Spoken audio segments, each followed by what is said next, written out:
Welcome to the link edition for this week.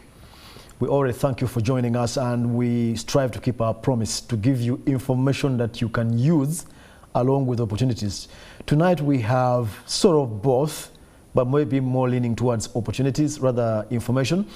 And we're talking about something called debentures. If you're wondering what is that, don't worry, we're going to explain in a moment. And I have the right person in the studio to explain to us debentures, which are funding instruments. And my guest tonight is Mr. Daniel Babonereirwe from Banner Consult.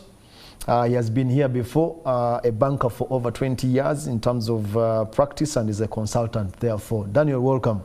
Thank you, Sam. It's always a pleasure being here. Yeah, welcome back. And viewers, the theme here is what your banker will not tell you. That's the theme. We continue with this. It's endless. So Dan, debentures. People hear it and say, what animal is that? Please break it down. What are we talking about when we say debentures? Thank you, Sam, again, and good evening, viewers. Debentures, if I can first have a light moment, is that I studied about debentures in senior 3. Okay. And I only met them more than 15 years later in a bank. And actually many, what I say, what your banker won't tell you, about 95% of the bankers, if you ask them about debentures, they also want to know. So that won't stop you from trying to know. Because as we have been talking about this series of what your banker won't tell you, these are all alternative forms of financing or securing your business. So now let's get to a debenture. A debenture normally, by definition, is a debt issued against the shares or the assets of your organization or your company. Okay.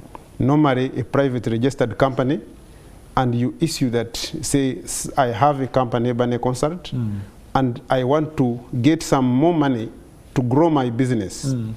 I may not have necessarily to go to a bank, but I could issue out a debenture to anyone who lends money to me. So they would have a claim on the assets of that particular business I have. Okay. So these it's a very wide subject, but here we shall use it mostly in context with financing and banks. The banks in Uganda are particularly the ones who normally use this debenture. Okay. It's not so much common with the other areas. So if you run a credible business, you could actually raise capital to grow your business by issuing out a debenture to potential financiers. And they know that I'm staking out my shares to whoever is taking a risk of investing with me. I'm securing them with the assets of my company. They have a claim on the company. They have different types. There could be those which you say fixed or floating. The fixed ones are staked against particular assets. Like I have a fleet of vehicles. Yes. You say 1, 2, 3, 4, 5, 6, 7, 8, 10. These particular assets are assigned to some who has lent to us money. But floating could mean any other assets of the organization, and be current or future. Okay. Yeah, whatever you get onto, if it's floating. So mostly what banks do, they take what you call fixed and floating. Okay. So particularly the ones that are there, and any other that you could obtain, yes, or acquire. What's the difference then between the debenture and the usual borrowing on collateral? What's the difference?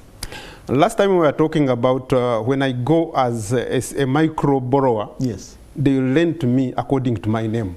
They know me as Dan. If they know I can pay, or I'm a good person who can pay, someone will lend me money on that basis. He will not say, come and stake anything here. So when you go into SMEs, in most cases, because that is where the growth stage of an organization is largely, and when you are in a town like a city like Kampala, basically no one can easily vouch for you. So you find now most banks would want to get maybe a collateral like mortgage, so but when you go now to a higher level of bigger organization, multilaterals, say MTN or NTV, you want to borrow, you'll find now a debenture. So if NTV buys new cameras tomorrow, assets like such a station, then all those become part of the assets that are securing that. So what would happen if I borrow against those assets and I default? What happens? They sell the assets. Now, before you even talking about defaulting, now it does not mean there must be physical assets. No, now you could be actually having invoices. Okay. If you total your invoices, they are equal to 1 billion, and we have lent you 500 million. So it means you would lose the right of claiming those particular assets until you have exhausted my interest. It's called a charge. You go to the registry of companies, and you take a charge or a registration of that interest. Of those assets. Yes, on the assets of this organization. And that is registered. So lender B will not go there and take a charge without you are actually consulting you. So I was actually going to ask Dan who administers the debenture, but you have just answered. Registry of Companies, URSB. Yes, URSB. So if I have a fleet of vehicles, yes, I go and register them with the URSB and then they are given a value. Against that value, I go with that value to the bank and ask for a debenture. Actually, in this case, it's not the same as simple. The other simple, which is done at URSB. No, this is against the assets of a company. Yes. It could actually be, say, a microfinance. So the loans of a microfinance are assets of that microfinance. I understand what you mean, yes. So you don't need to go and register them and value them. So it's up to you. You go to the audited books of account of that particular organization. If you want to take your own investigation whether the assets exist, you do it. Then you take a charge. Now, if this microfinance does not pay you, you can now take over. Now we can go now to the second part. What do you do? Yes.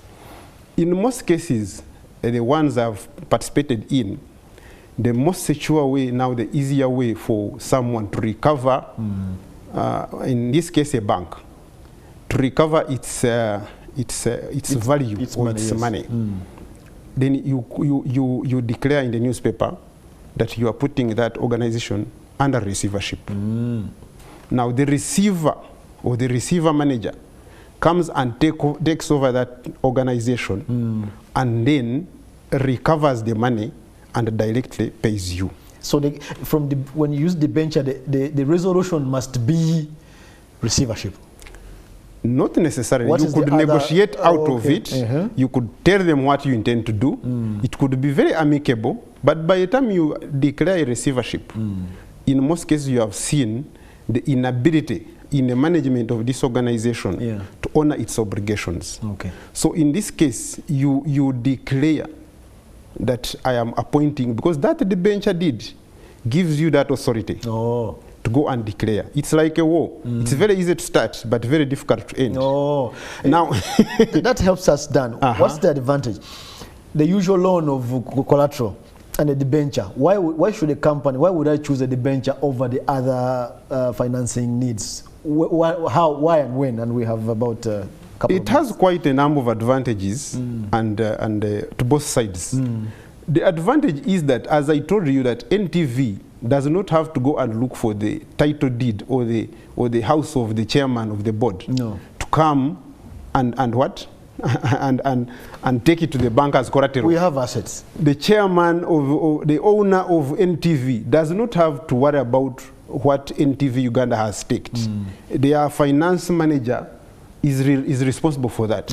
As long as he balances his books and he knows this is what is staked, this is the rate of return, we shall pay out this indebtedness. So you can actually run 10 companies without going to stake your home.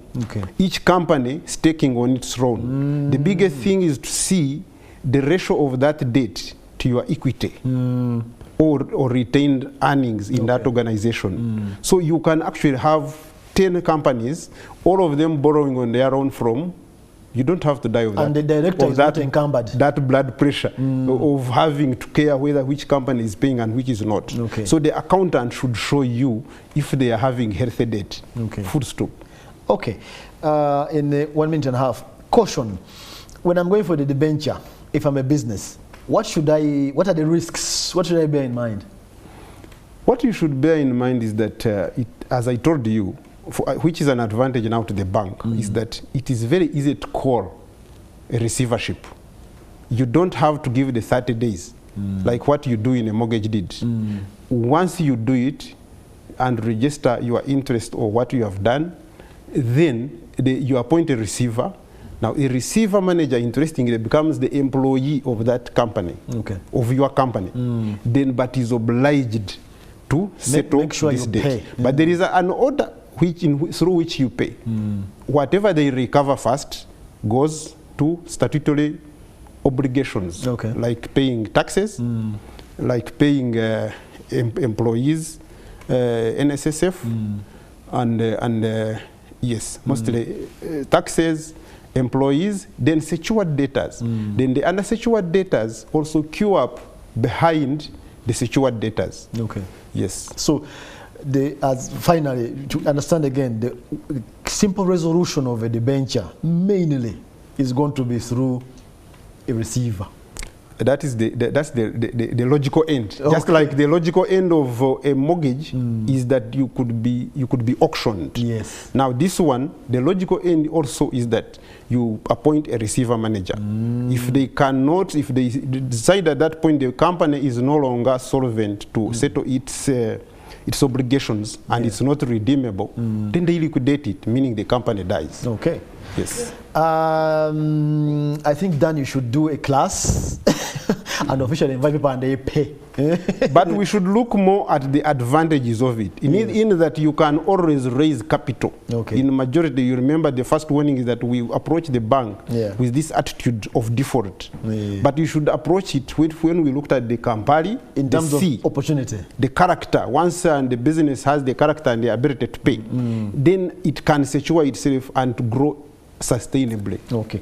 Thank you very much, Dan, for this. I have had it in economics, debenture, but I never encountered it, but he has broken down. If you need more breakdown, find him, Dan from Banner Consult. You can Google him and find him so that he can give you more lessons. We hope we added value to you in terms of financing tonight. That was the link. Thank you for joining us.